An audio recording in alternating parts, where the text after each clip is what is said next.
Krugman. It's my honor to be able to interview you. Okay. First question, do you think that globalization won't look the same after the crisis? Or we are going to see the same thing? I don't think it's made a very big difference to globalization. Possibly there may be more restrictions on capital movements, but we're not really seeing a dramatic, actually it's been interesting how little protectionism there's been given the crisis. You are amazed by the fact that some governments just restrain themselves to be protectionist, although we had all those problems. Well, I'm not amazed, but it's very different from, certainly very different from the Great Depression. This time around, we had stronger rules in place, more questions, more, I think, a better understanding. So on the whole, globalization has been not that much damaged by the crisis. Okay. What about the fact that the supply chain, you told about the flow of capitals that could be could lower in the near future, but that says sometimes an impact on the way companies are run and can distribute their workforce. Well, I think mainly no one is restricting direct investment. So basically no one is restricting multinational corporations. There is some concern now from emerging markets that too much hot money is flowing in. So we actually have Brazil imposing some restraints, and other countries are concerned. But that's it's very different. I think actually the impact on multinationals is minor. Okay. What about the small and medium businesses? We see, thanks to the internet, that more and more small companies, even individuals, can coordinate themselves on the web and around the world. How do you look at happening? Is it a major trend, would you say? Well, I'm not sure. I have no sense of how big it is, but it is a lot easier. I mean, I know companies that have, one office in the United States, one office in Europe, and one office in Asia, and sort of total employment of 25 people, and that wasn't something you could do very easily 20 or 30 years ago. Yeah, and how a big impact can you have? And maybe, do you think that multinationals maybe have at their time, and now more and more we are looking to a more fragmented economical landscape worldwide? I think that's too strong. I mean, think of, I guess we sort of have a model for this in the evolution within large national economies. So in the United States, we don't have, we still have a lot of national corporations.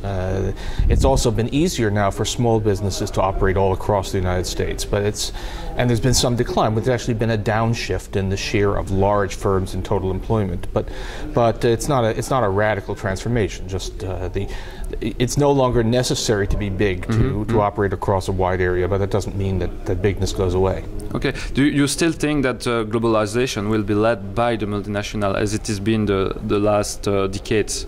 Oh, I think even that's not so clear that it was in the past. I mean, it's more complicated. What's really striking, if you look at the export-driven economies, is how different they are. So you can have an economy like Taiwan, which has very much been multinational driven, and an economy like Korea, which in some ways looks similar, and yet it's almost entirely national firms.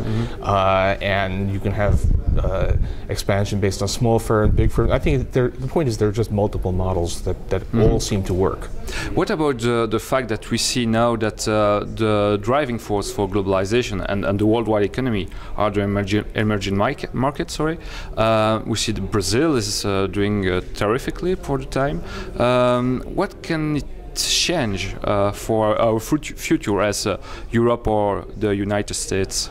I don't think, I mean, we see that there's obviously much more potential for growth in the emerging markets.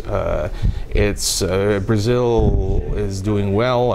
It's a long way. We don't yet see Brazil having a China-type takeoff. So it's the old Brazilian joke: Brazil is the country of the future and always will be. But the rest, I mean, of course, the world's center of gravity economically shifts away from Europe and European offshoots. But that's again, it's an evolutionary change. That we shouldn't be scared of, or No, I mean, I think it does make some issues of global governance a little harder, particularly environmental issues, because you have to find a balance. You know, China is the world's largest CO2 emitter, but it's also a relatively poor country even now, so you need to strike a balance. But no, I don't think it's a threat. Okay, maybe the last question. You used to advocate globalization in many of your writings. The last time you were maybe more nuanced about the globalized economy on the field of inequalities, especially. You highlight the fact that globalization had a problem maybe with inequalities. Well, I think I mean, the imports of labor-intensive manufactured goods into advanced countries have grown very rapidly since the 1990s, which means that the effects on inequality are probably larger than they used to be. That doesn't change the fact that globalization has been a great force for good, especially in poor countries. But it's not the one has to be frank. You have to be honest about the fact that there are some negatives. Okay, can we fix it, or how can we fix it? Oh, I think the answer is not protectionism. The answer is